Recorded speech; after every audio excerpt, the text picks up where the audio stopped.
BJP Yuva Morcha का प्रतिनिधिमंडल झारखंड राज्य फार्मेसी विभाग में भ्रष्टाचार की शिकायत को लेकर राज्यपाल से मिला। इस दौरान फार्मेसी काउंसिल के चेयरमैन और रजिस्ट्रार पर भी सवाल खड़े किए। इस पर राज्यपाल ने क्या कहा, इस रिपोर्ट में देखिए।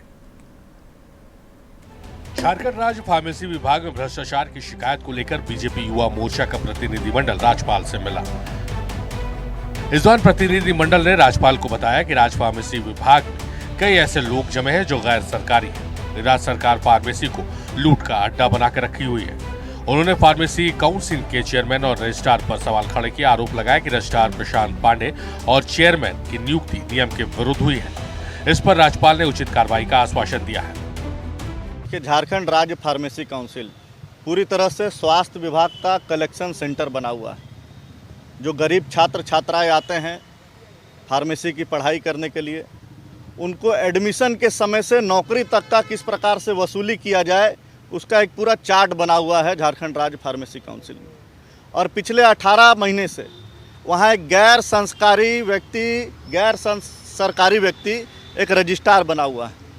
और ये सरकार इसलिए गैर सरकारी व्यक्ति को रजिस्ट्रार बना के रखी है ताकि मोटा पैसा वसूल के सरकार के मंत्रालय और मंत्री तक पहुंचा सके।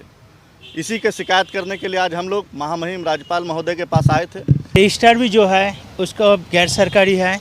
वो भी इलेक्शन का एक दिन पहले, जब चुनाव आचार संहिता लागू हो रहा था, उसका एक दिन पहले इसका नियुक्ति किया गया था।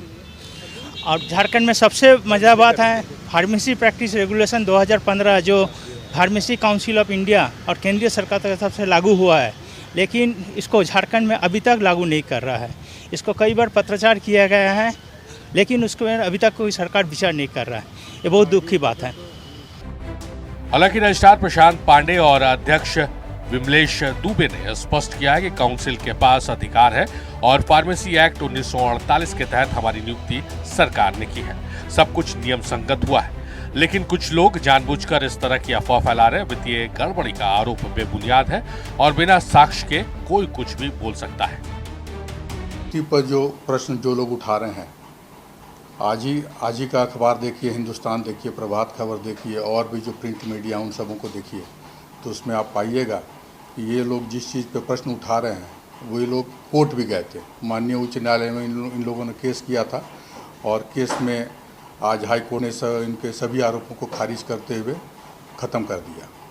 तो कोई मतलब नहीं है इन सब चीज़ों का, मामला को इस तरह के बाजार में उछालने का। जो ये बात बोल रहे हैं ना, वो या तो एक्ट को नहीं जानते हैं या तो रटाया किसी से सुन करके आगे बात को बोल रहे हैं।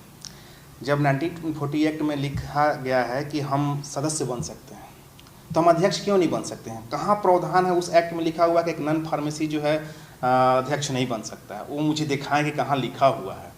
और रटाए बातों पर वो न चलें, एक्ट को बृहद तरीक़ा से पहले पढ़ लें, तब वो कहीं जाएँ और कुछ भी बोलें। और जितना उनके साथ रह रहे हैं वो ढोंगी फार्मासिस्ट हैं। वो फार्मेसी का पता नहीं कहाँ से क्या किए हैं कि उनको अभी तक एक्ट की नॉलेज नहीं है। अगर हम एक्ट को देखते हैं तो कहीं भी एक्ट में ऐसा नहीं लिखा हुआ है कि नॉन फार्मेसी जो है अध्यक्ष नहीं बन सकता है।